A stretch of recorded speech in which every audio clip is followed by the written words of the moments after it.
अस्सलाम वालेकुम। धरती न्यूज़ में भलीकार मैं फौजिया एजाज। सब खां पहिरियां हेडलाइन।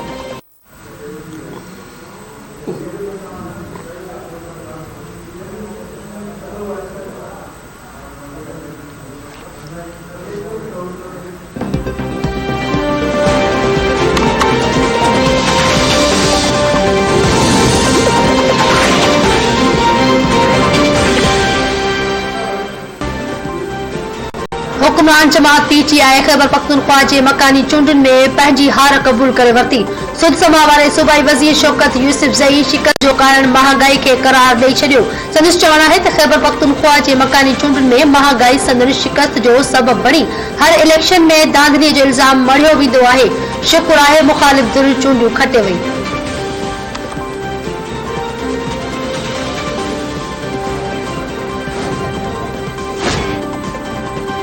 खैबर पख्तूनख्वा में मकानी चूंडूं हुक्मरान जमात पीटीआई के केतिरनि हंधनि ते अपसीट शिकस्त। पीटीआई पेशावर, मर्दान, कोहाट ऐं बनून सिटी मेयर जी चूंड हाराए वई। गैर सरकारी ऐं गैर हतमी नतीजनि मूजिब 64 तालके काउंसलर्स मां 20 ते JUIF कामयाब। पीटीआई 15, आज़ाद उम्मीदवार 12, ANP 8 सीटूं खटियूं। अली अमीन गंडापुर जे तक में PPA जो इल्ताफ शाह तालके नाज़िम जी सीट ते कामयाब।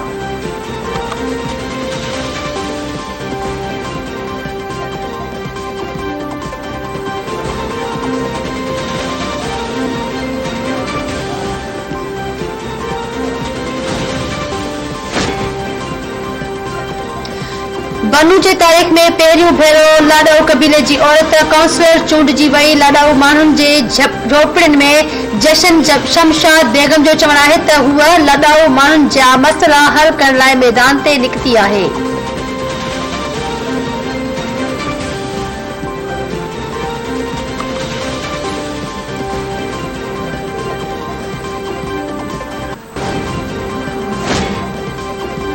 खैबर पख्तूनख्वा मां सेने जी ख़ाली सीट ते चूंडियल लाइ पोलिंग शुरू। पीटीआई जो शौकत तरीन, ANP जो शौकत अमीरज़ादा, पीपल्स पार्टी जो मोहम्मद सईद ऐं JUI जो ज़ाहिर शाह उम्मीदवार।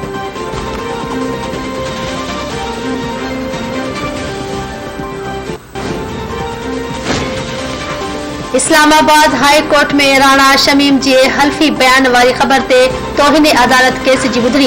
अदालत फर्द जुर्म खां अॻु ईंदड़ ॿुधणी ते शुरूआती दलील तलब करे वरिता। इस्लामाबाद हाई कोर्ट जे chief justice Athar Minallah remarks ॾिना त ख़बर सां तासुर ॾिनो वियो त हाई कोर्ट जा समूरा जज कंप्रोमाइज़ड आहिनि। हीअ का आम ॻाल्हि नाहे, घणो हसास मामिलो आहे। 3 सालनि खां पोइ हल्फी बयान ॾेई हिन कोर्ट जी साख ते सवाल उथारियो आहे। छा हुन कोर्ट जे कंहिं जज ते आङुर खणी सघिजे थी? राणा शमीम मञे थो त अख़बार में जेको छपियो आहे उहो संदसि हल्फी बयान मूजिब आहे।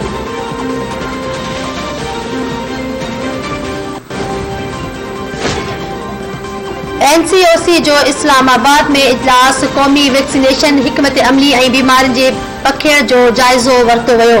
NCOC मूजिब 1 जनवरी खां 30 सालनि खां मथे उमिरि जा माण्हू बूस्टर डोज लॻाराए सघंदा।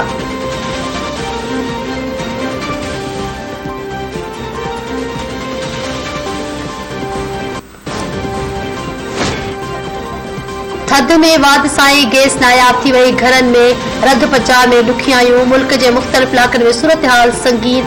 घरेलू सिलेंडर बि महांगा। इस्लामाबाद में LP जी क़ीमत 300 रुपयनि ताईं पहुची वई।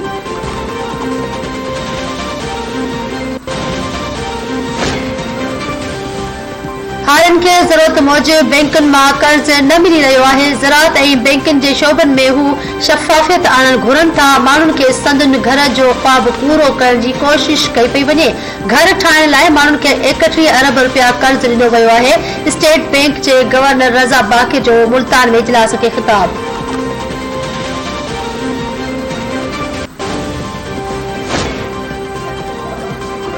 FIA शहबाज शरीफ जे कुटुंब ख़िलाफ़ मनी लॉन्ड्रिंग केस में लाहौर जी एहतसाब अदालत में तफ़सील जमा कराए छॾिया। नेब दस्तावेज़ मूजिब शहबाज शरीफ, हमज़ा ऐं सलमान शहबाज जा 45 B अकाउंट्स साम्हूं आया। बेनामी अकाउंट्स ज़रिए शहबाज शरीफ जे कुटुंब जी अकाउंट्स में 16 अरब 34 करोड़ रुपया जमा थिया।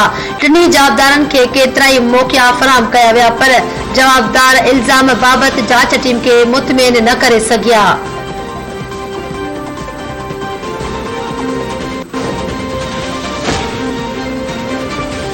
अपोजिशन लीडर शहबाज शरीफ लाहौर की एहतसाब अदालत में पेश।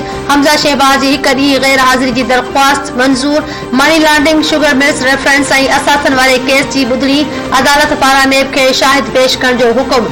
शहबाज शरीफ सां शरीक जवाबदार अहमद अली ते फर्द जुर्म लागू। नेब शुगर मिल्स रेफरेंस में हमजा शहबाज जी बरियत खिलाफ दरख्वास्त जी मुखालफत करे छॾी। अख्तियारनि जे नाजाइज़ इस्तेमाल खे नई तरमीम ऑर्डिनेंस में बि नाहे छेड़ियो वियो। वाज़े आहे त मुकन्ना इख्तियारनि जे नाजाइज़ इस्तेमाल जे ॾोह खे ख़त्म करण न पिए चाहे। अदालत हमजा शहबाज जी बरियत जी दरख्वास्त ख़ारिज करे। नेब जी इस्तदा।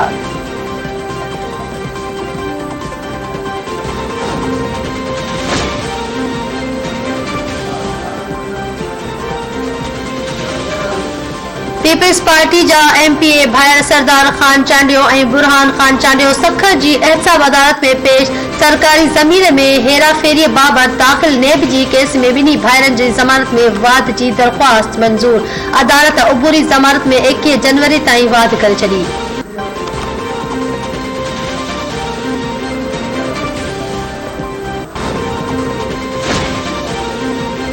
क्वेटा में यंग डॉक्टर की हड़ताल सबब सरकारी अस्पतालों में वार्ड ऐं ऑफिसूं बंद। बलोचिस्तान हुकूमत खामोश। मरीज ज़हनी अज़ियत जो शिकार।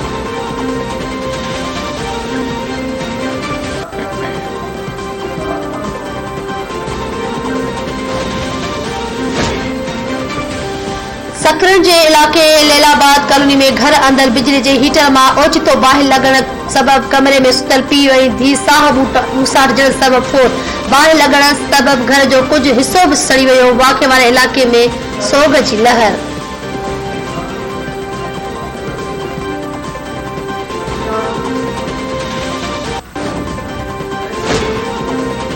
पीर जो ॻोठ वेझो नारे जा ओढा तकरार तां हथियारबंदनि जी फायरिंग में मारिजी वियल ॿिनि सगन भाइरनि समेत 3 ॼणनि जी हथियारनि जी छांव में जनाज़े निमाज़ ऐं तदफीन। हिक ई घर मां 2 भाइरनि जा जनाज़ा खॼण वक़्तु ॻोठ में सोग छायल।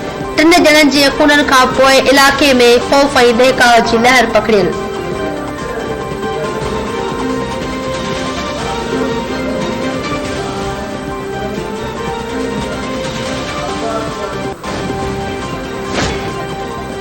लाड़काने में मुबैना पुलिस मुकाबले में शहीद थियल एएसआई मुज़फ़र हुसैन खोसो ऐं पुलिस एहलकार नवाब अली जतोई जे खून सां इंसाफ़ लाइ वारसनि जो एसएसपी चौक वटि एहतजाजी मुज़ाहिरो। टायरनि खे बाहियो। 72 माण्हुनि ऐं पुलिस ख़िलाफ़ नारेबाज़ी। शहीदनि जी क़ातिलनि खे गिरफ़्तार करण जी घुर।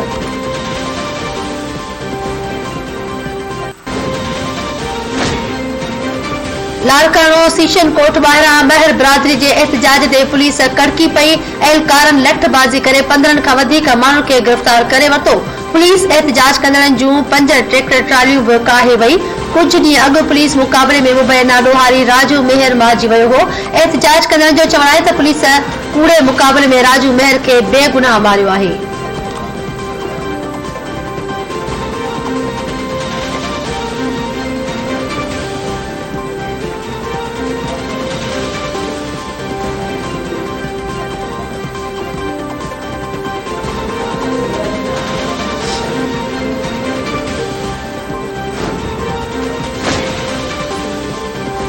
चिली में सदारती चूंडू नई तारीख़ सरजे वरिती। अॻूणो शागिर्द अॻवान गैब्रियल बोर्क घटि उमिरि वारो सदर बणिजी वियो। 35 वरियनि जो गैब्रियल बोर्क 56 वोट हासिल कया। अलविदा कंदड़ सदर जूं नए चूंडियल सदर खे वाधायूं।